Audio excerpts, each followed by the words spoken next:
کا رضی اللہ تعالیٰ عنہ کو چور پڑ گیا، صحابی ہیں، طائف سے آ رہے تھے، راستے میں چور پڑ گیا، کہنے کہ میرا مال لے لے، مجھے کیا کرے گا؟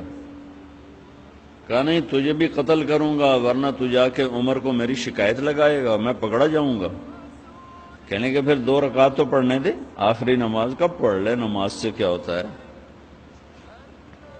نماز سے کیا ہوتا ہے؟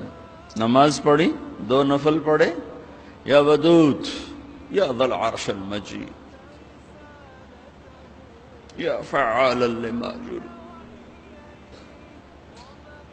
ہائے ہائے ہائے، اللہ کو جو پکارا اور اس نے تلوار اٹھائی کہ یا ارحم الراحمین، یا ایک دفعہ یا ارحم الراحمین، تو ایک دم آواز آئی لا تقتلہ، اسے مت قتل کرو۔ اس نے ادھر دیکھا، کوئی ہے؟ کوئی بھی نہیں۔ تو اس نے پھر تلوار اٹھائی، انہوں نے کہا یا ارحم الراحمین، پھر ایک آواز آئی لا تقتل، مت مرو۔ پھر اس نے ادھر دیکھا، کوئی نظر نہیں آیا۔ پھر اس نے تلوار اٹھائی کہ یا ارحم الراحمین، تو ایک دم ایک سوار ظاہر ہوا گھوڑے پر، اس کے ہاتھ میں نیزہ تھا، تو اس نے آتے ہی سیدھا اس کے سینے کے پار کیا، وہ چور گرا اور اس کے جسم کو آگ لگی، راکھ بن گئی۔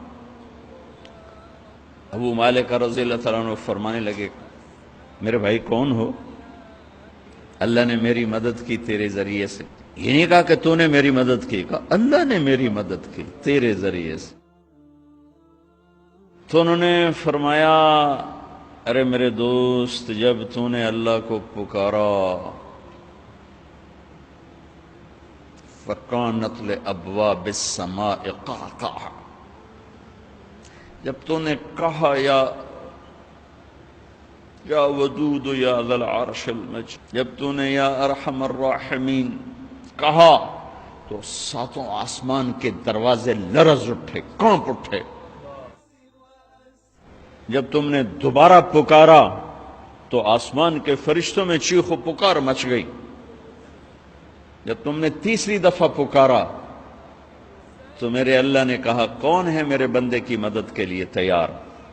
تو میں نے عرض کی یا اللہ میں تیار ہوں، کہ میں 7ویں آسمان کا فرشتہ ہوں۔ جب اس نے پہلی دفعہ تم پہ تلوار اٹھائی تو میں نے آسمان سے پکارا لا تقتل، مت مارنا۔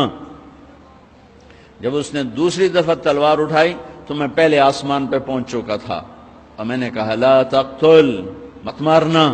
اور جب اس نے تیسری دفعہ تلوار اٹھائی تو میں تیری مدد کو پہنچ چکا تھا۔ اور جو بھی اللہ کو ایسے پکارے گا اللہ اس کی مدد کو آئے گا۔